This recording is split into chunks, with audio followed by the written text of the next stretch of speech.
విద్యా ఉద్యోగాల్లో రిజర్వేషన్ కల్పించబడే విధంగా రాహుల్ గాంధీ ఆలోచనలు సూచనకు అనుగుణంగా కల్పించేందుకు రాష్ట్ర ప్రభుత్వం చట్టం చేసిందని మాజీ ఎమ్మెల్సీ జీవన్ రెడ్డి అన్నారు. ఈ సందర్భంగా జగిత్యాల జిల్లా కేంద్రంలోని ఇందిరా భవన్లో ఏర్పాటు చేసిన మీడియా సమావేశంలో మాట్లాడారు.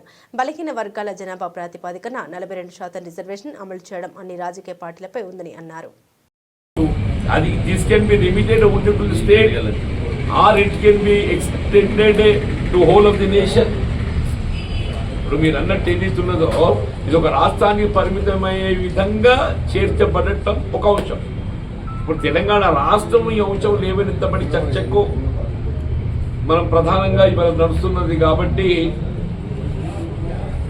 మనం దీన్ని ముందుకు తీసుకోబోతున్నాం.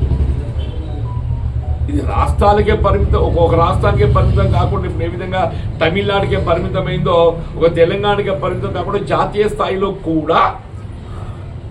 స్థాయిలో కూడా ఈ 50% రిజర్వేషన్ క్యాప్ ఏదైతుందో న్యాయస్థానం పేర్కొన్నదో అది తొలగించబడే విధంగా రాజ్యాంగంలో 9th షెడ్యూల్ చేర్చబడ్డట్టయితే ఇప్పుడు చేర్చబడ్డది తమిళనాడు వరకు మాత్రమే చేర్చబడ్డది కాబట్టి తమిళనాడులో there is no such restriction. తమిళనాడులో there is no such restriction. తమిళనాడులో విద్యా ఉద్యోగాలలో కానివ్వండి స్థానిక సంస్థల్లో కానీ 50% అధిగమించబడి ఇట్ ఈస్ మోర్ దెన్ 67-68% అక్కడ they are getting now. Tamil Nadu మన దగ్గర 50% పరిమితం అవుతున్నాం. ఈ 50% అధిగమించబడాలనంటే 9th షెడ్యూల్లో చేర్చబడ్డప్పుడు మాత్రమే సాధ్యమైంది. ఇప్పుడు అందరం కూడా అభిప్రాయం వ్యక్తం చేస్తున్నాం. కానీ దానికి రూపకల్పన చట్టం కావాలనంటే కేంద్ర ప్రభుత్వం దాని చట్టం రూపొందించాలి. కేంద్రం చట్టం చేయాలంటే ఇవాళ ఇప్పుడు మన అందరం ఏదైతుందో మనకు చట్ట సభలో పాల్గొనే అవకాశం లేదు. మన కేవలం చట్ట సభలో పాల్గొనే అవకాశం ఉన్న వారికి మన అప్పీల్ విజ్ఞప్తి చేయగలుగుతాం. ఇప్పుడు ఆర్ కృష్ణ గారు ఏదైతుందో ఇలా పార్లమెంటు సభ్యుడు ఆయన, అందరూ కూడా ఆయన గౌరవిస్తారు. ఈ వన్ షుడ్ టేక్ ఇనిషియేషన్ ఎవరెవరు చొరవ చూపెట్టాలి.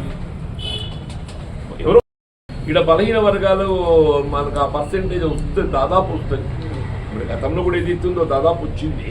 బట్ ఇక్కడ ఎస్సీ జనాభా తక్కువ. బట్ దట్ 50% క్యాప్ అవుతుంది unless it is interview 9th షెడ్యూల్లో చేర్చబడాలి.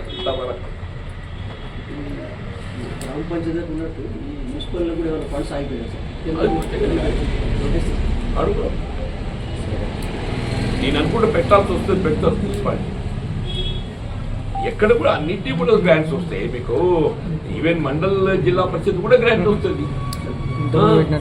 ఇప్పుడు కేంద్ర ప్రభుత్వం ఏదైతుందో అప్పుడు రాజీవ్ గాంధీ గారు ప్రధానమంత్రి ఉండగానే డైరెక్ట్ గా కేంద్రంకి వెళ్ళి గ్రామీణ ప్రాంతం వరకు ఏదైతుందో ఢిల్లీ టు గల్లీ నిధులు చేర్చబడే విధంగా రాజ్యాంగంలో పొందుపరిచింది. అదే మళ్ళీ ఫైనాన్స్ ఇప్పుడు 13 ఫైనాన్స్, 14 ఫైనాన్స్, 15 ఫైనాన్స్ ఏది చర్చిస్తున్నామో అదే ఆ గ్రాంటింగ్.